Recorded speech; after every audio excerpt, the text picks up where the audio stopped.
Dozens of doves were released outside the late Nelson Mandela's home today in Johannesburg. It was a powerful moment, one of many today, honoring his legacy of peace and equality. Good evening, and thank you for joining us. All around the world, Nelson Mandela is being remembered with songs and moments of silence. In South Africa, the country he fought and spent much of his life in jail for, the mood has been more of a celebration of his long life than the mourning of his passing.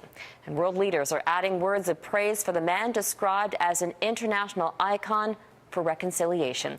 We begin with Eric Sorensen. Nelson Mandela. They've known for months that Nelson Mandela would not live much longer. Still, South Africans were heartsick when they heard. I'm disappointed, I'm sad. It's fine that he goes. He did all he could. Outside Mandela's Johannesburg home today, mourners gathered. Nearby at his statue, bouquets of flowers began to color the square. Even at 95, his death comes as a shock. There was a warm invincibility about the man fondly called Madiba. Somehow we believe that he will live forever. Today, the Pope sent a telegram with his prayerful condolences. The Queen paused at the plaque honoring his visit to Westminster. And the Dalai Lama exhorted the world to carry on Mandela's fighting spirit. We must translate that sadness, translate into determination.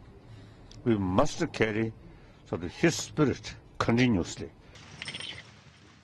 It seems the whole world took a moment to pause. From Wall Street to the streets of Lagos, recognition that someone truly important was gone. This morning, in a book of condolences, Prime Minister Harper wrote, "We have witnessed a life for the ages." Nelson Mandela is overleden. È morto Nelson Mandela. Was there a newscast anywhere in the world? From freedom fighter to global statesman. That did not lead with the death of Mandela. Nelson Mandela est donc mort. We are not likely to see another of his kind for a long time to come. World leaders spoke as one today, praising Mandela. It wasn't always that way. There are many people who feel that it is useless and futile for us to continue talking peace and non-violence. A young militant, Mandela was once declared a terrorist by his own government. Britain's Prime Minister Thatcher considered him an extremist, and U.S. President Reagan tried to block sanctions against that white supremacist regime. In the United States, there is particular resonance in Mandela's story. I am one of the countless millions who drew inspiration from Nelson Mandela's life. African Americans know the bitter taste of racism and what Mandela did to defeat it. He's our Washington and our Lincoln and our Martin Luther King, all rolled in one.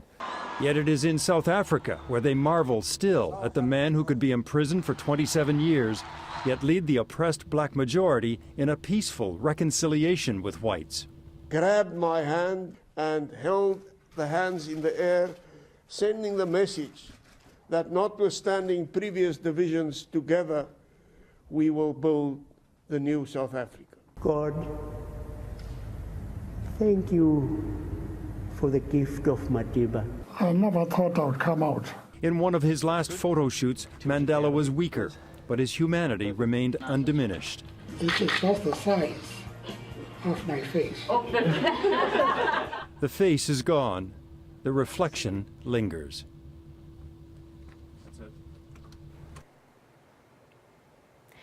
Eric joins us now. Eric, you're headed for South Africa. What are the plans for memorial and funeral services? Yeah, Robin, this is a sad day, but this next week will also be a time to celebrate the life and legacy of Nelson Mandela. Here is the official schedule of mourning and celebration in South Africa.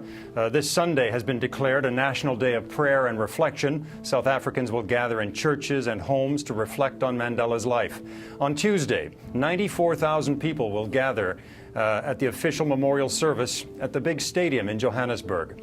Then, from Wednesday until Friday, Mandela's body will lie in state at the government offices in Pretoria.